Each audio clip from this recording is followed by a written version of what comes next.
Jammu and Kashmir, it seems to be a clear and concerted effort by frustrated separatists to thwart attempts at normalcy by the democratically elected government. In the latest, an indefinite curfew has been imposed in Baramulla town of North Kashmir following violent protests over alleged police misbehavior with a woman which left several people, including a police officer, injured. The curfew was imposed in the town after security men opened fire to quell a mob protesting against local policemen who allegedly misbehaved with a woman in a police station last evening. Police opened fire after tear gas shelling and a lathi charge failed to disperse hundreds of violent protesters. Protests that are being reported out of Jammu and Kashmir prompt times now to raise some very important questions. First and foremost, are separatists deliberately using incidents to force themselves back into the political reckoning? Also, are the protesters being backed by mainstream political parties like the PDP? And finally, will the Chief Minister's kid gloves approach towards separatists work in the valley?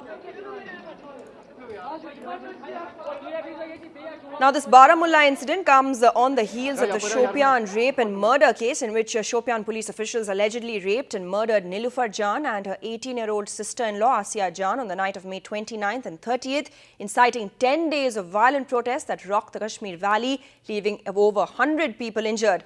A judicial commission being set up on June 1st later found and alleged that J&K police had tried to destroy evidence in the case. An FIR was lodged and 4 police officials were charged and suspended.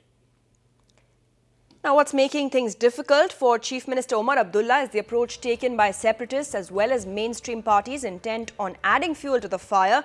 Among those who seem to have a no-solution approach, there's a hardliner and hawk leader of the Tehreek-e-Hurriyat, Syed Ali Shah Gilani, who despite being under house arrest has been using such incidents to target the Omar Abdullah government. Even among the mainstream parties, instead of working towards a common solution, main opposition leader PDP's Mehbooba Mufti has led the protests against the state government. And then, of course, there's chairman of the All-Party Hurriyat Conference, Mirwais Umar Farooq, who despite being considered the moderate, has not been able to bring anything new to the table. And then, of course, elements like the Dukh Tarane-Millat and its leader Asiya Andrabi, who has been calling for regular bans ever since the Shopian incident, despite locals getting tired of the incessant bans.